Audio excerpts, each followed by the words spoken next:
Highlimithammer, Betr. Crazy night. We'll do a betting recap. I'm a little late to the party, a little late to the dance tonight, but I like the evening slate. I like the nightcap. I'm fresh. Just got faded up with that low fade from my Venezuelan guy. He's crazy. Okay. Yesterday, absolutely murdered it. We had Guardians. We have Marlins plus 200 live. Marlins are hot. Don't sleep on the Marlins. What else we have? Angels, Giants. What else we have? And then the over on the Diamondbacks Padres was the main play. Super locks. Killing shit. My eyes are bloodshot. I'm tired. I'm exhausted. I've been going crazy. Okay. So that's our betting recap. We had a phenomenal day. We've had a phenomenal streak. But tonight, I think tonight there's going to be some tricks. It looks too good to be true. It looks too easy. Let's start off here. Cut the music here. I love my music. All right, let's take a look. Ooh. Baltimore duking it out with the Mets. Looks like they're going to backdoor that game. That was a tough one. Baltimore is hot, man. Baltimore is hot. That game is back and forth. Looks like Yankees are in a rain out currently. My max play of the day is the Yankees. It is a buy low situation. They were formerly on the bench in the do not bet list. They have been lifted of their restrictions. We are playing them tonight. That is my max bet. You can take them live right now. It's 0-0 rain delay. I don't know. Seattle just doesn't have bats. You got to score runs to win games here. Pitching's I'd give the advantage to Seattle. Defense, Seattle. Hitting, definitely Yankees. Seattle barely beat Pittsburgh 1-0 every game in the last series. Let's go to games that have not kicked off yet. Let's start off with what's left. Angels, Rangers. This is a coin flip game. I do like the Rangers and Evaldi. Padres and Diamondbacks. I want to give you guys a couple of trends. I'm seeing this left and right. Minus 145s are losing like a motherfucker. Minus 125s are also losing like a motherfucker. Those are two lines that are just trappy right now for baseball.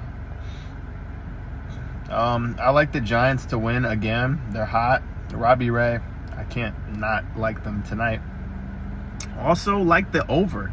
It's at 8.5, which means they're expecting a lot of runs here. I think team total on the Giants is also safe here. Over 3.5, maybe over even 4. Or even 4.5. With Robbie Ray pitching, they're expecting the runs to come from San Francisco's side. I think that's going to be an unusually high-scoring game, and I think they rock this Taijuan Walker guy for the Phillies. I don't believe in the Phillies either. Their bats are not all there right now. They're not hitting the ball. They hit a lot of ground balls. As good as the Phillies are, they're frauds to me, and they're not good on the road either. Let's see what else we got. That's really it. Braves, Athletics, I'd stay away. I don't know, maybe over anything, but and Padres, Diamondbacks, I kind of like the Diamondbacks again. And again, the Padres are minus 145. They are also not hitting the ball. Evenly matched teams, in my opinion. Both got shitty bullpens. Probably maybe an over game. I don't know. But that's kind of where we stand. Also, I want to give you guys a little bit of tips on what to look for when it comes to pitchers. I think a lot of people overlook big, or like they put way too much emphasis on big name pitchers. Yeah, that's cool, but then they come out after the 5th inning and then you're fucked if the bullpen is bad. I'd say the most important stat line obviously is WHIP. That's walks plus hits per inning. is what it stands for, if you guys didn't know that. Walks plus hits per inning. So whip is the most important factor, but I would actually take it a step further. I think walks are the most important factor, and here's why. If a pitcher is sorry as fuck and walks a lot of batters, that means he's just putting guys on base. If that team can hit home runs, that's how you lose games. That's how you get crushed. So I think walks are the most overlooked stat line in pitching and pitchers in major leagues. So if you're looking at the pitchers, look how many walks they have. I think walks are where it's at. Let's go on hot teams and just a little bit of, like top 5 of what I like as far as who I'm high on, who I'm not. Miami Marlins, good gracious, they got 10 runs up. They're on fire, man. They're one of the hottest teams in baseball right now. I'm definitely buying the Marlins right now. It will be short-lived. I heard that the Cubs and the Twins game was very trappy. I think that's a trap game. Cubs coming off of an 11-0 performance. There's also a trend that whenever a team scores 9+ runs on offense, they are extremely low value the next day. In fact, a lot of times they will not even really score many, if any, runs the next day. It's almost like an instant fade. So I don't know why that is. It's just a trend. If a team scores 9+ runs, the next day they're almost on auto fade status. Or you could go team total under. Now, if they're playing like the Rockies or somebody shitty, obviously take that with a grain of salt. But for the most part, that's where we stand with that trend. So there's a few trends. There's some line trends I've spotted.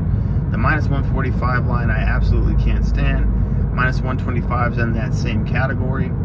When you're looking at pitchers, look at the walks. And then, what was the last thing that we said? Whip is also important. Also, the 9 runs. If a team puts up 9+ runs, they're pretty much on auto fade status the next day. I know it's hard to think that way, but betting, I had an interesting message today from somebody on Instagram, and they just said, man, I pretty much faded you last night, and I got cracked, and you smacked. And I just said, the key to betting is thinking outside the box. You have to understand what you're looking at, what is too good to be true. What do they want you to think? Now, I believe everything is rigged and scripted, but sometimes the better team wins, and they'll blow out fashion. So you have to understand where the liability and where the traps lie. So there are traps every day, every night. You have to avoid those traps, whether it be traveling, pitching, the public slamming a certain side. You just have to be careful. That's my word of the day there. But yeah, so I would avoid a few traps.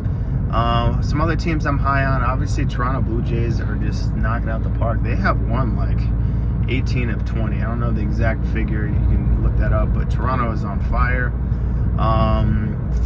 I think the Yankees start to pick it back up. I hate betting on them, but I just feel like they've got to start winning. They went through a nasty slump. They got to start winning. Also, with baseball, it's not so much picking the teams. It's picking the spots. So you can't fall in love with any certain team.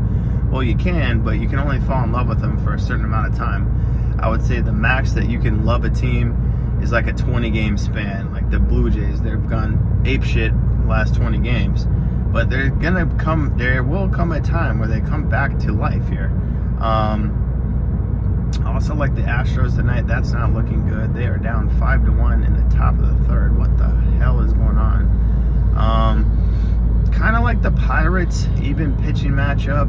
Also, KC had a pretty good performance offensively, so that would put them on the auto fade factor. And it is what it is. I think there's a lot of value in the betting markets right now for baseball, and you just got to stay wired in and tapped in. Also, like the over, my free play that hasn't kicked off yet, but we're buying 1 run. It's at 8.5 plus 100. we're going over 7.5 on the Giants-Phillies. Good luck tonight, and we'll see you on the next episode.